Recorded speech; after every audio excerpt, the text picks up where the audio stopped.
Alright guys, Papa Pepper here with more of 50 Days to Understand the End Times More Accurately. We're on the last 2/5 of it now, starting in at day 31 today.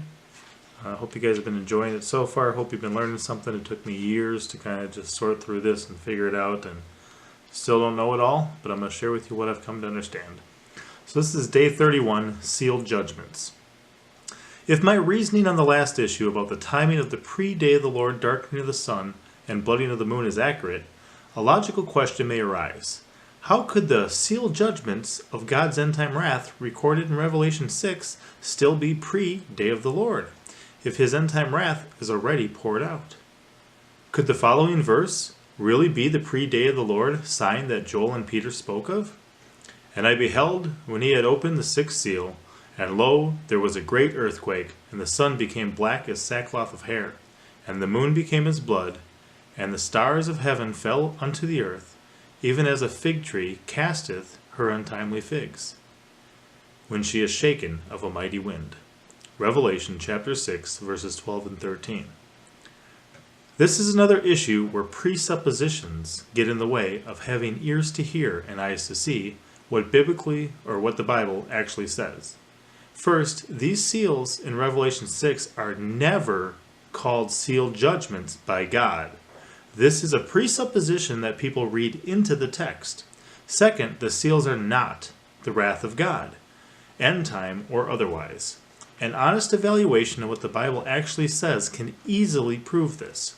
If one was to read through Revelation 5, you would find that this is where a concept of the seals first appear. For there is a book written within and on the backside, sealed with 7 seals. Revelation chapter 5, verse 1b. The focus of Revelation 5 is the book, not the seals.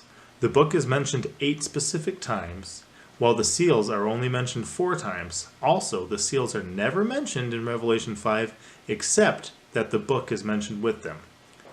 A book written within and on the backside, sealed with 7 seals. Revelation chapter 5, verse 1b. Who is worthy to open the book and to loose the seals thereof? Revelation chapter 5, verse 2b. The Lion of the tribe of Judah, the root of David, hath prevailed to open the book and to loose the seals thereof. Revelation chapter 5, 5b. Thou art worthy to take the book and to open the seals thereof. Revelation chapter 5, verse 9. As we examine these excerpts and consider that there are 4 specific mentions of the book alone as well, we can clearly see that the focus is on the book. I believe that it is the book that contains the end-time wrath of God, and that the seals are just requirements that have to be met prior. For instance, until the sun became black as sackcloth of hair and the moon became as blood, the 7th seal would not be allowed to be opened. After all, the sun shall be turned into darkness and the moon into blood before the great and terrible day of the Lord come. Joel chapter 2, verse 31.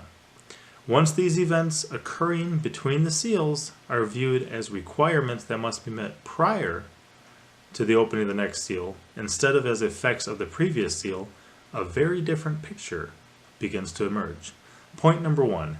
Nowhere in the Bible are the seals mentioned in Revelation chapter 5 and chapter 6 ever called sealed judgments. That is a presupposition that many read into the text.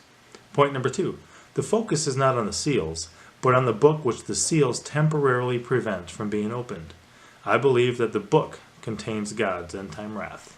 Now, this may be new for some of you, something different to think about, but consider it, digest it, and we'll get back tomorrow evaluating it a little more in depth. Thank you. Pop out.